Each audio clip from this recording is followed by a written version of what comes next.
The San Lazaro Pueblo is 30 miles from here. It takes me 40 minutes to get there.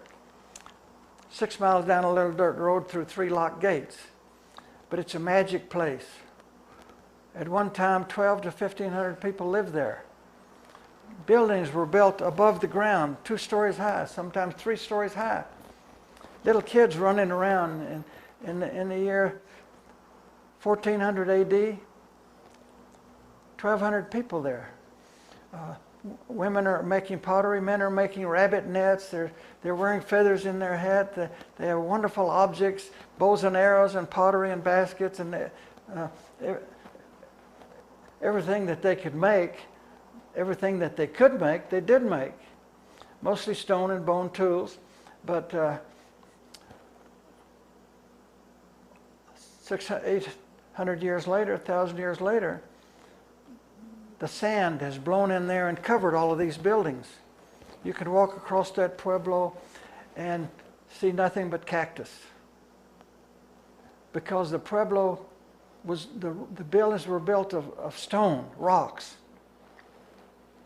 And the little critters out there, the gophers and the little night animals, would go out and find seeds, cactus seeds and things. They'd take them home under the rock where they lived and save them for winter. And in the springtime, the seeds germinate and cactus grows. So there's no cactus out there any place, but the Indian ruin is covered with cactus because the critters had their own community. There's high society out there at night among the little critters. Paths everywhere. And now you walk across that Pueblo and the rooms are all covered up. But you know that they are there. You walk across somebody's home. I think each family out there had about 4 rooms. They had maybe 20 to 25 pots.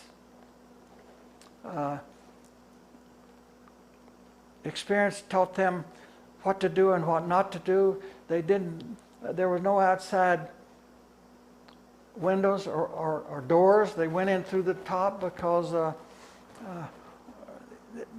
they needed the security of being able to pull the ladder in at night when they went to bed, so nobody could come in after them. And you know, they knew what they were doing.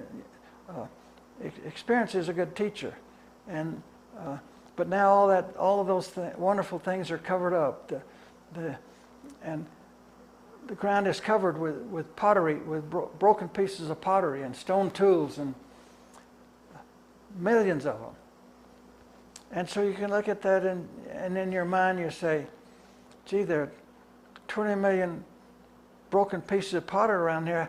How many people for how long did it take to do that? And why are so many of them broken?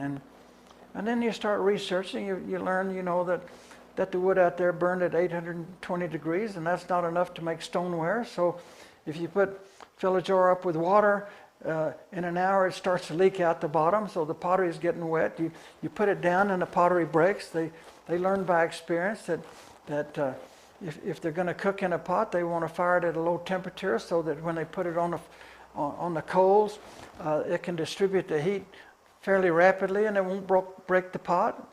Those that are fired at a high temperature don't distribute the heat as easily, and a lot of times it'll break them.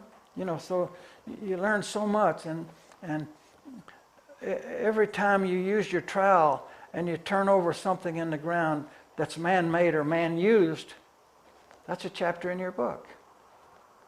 Wonderful. And I don't know when I bought that ruin out there, but 1984, 85, and then in all of these years, we've dug about 50 rooms. Of 5,000 rooms, we've dug 1%. So just think of the stories that remain out there 6 inches below where you're walking.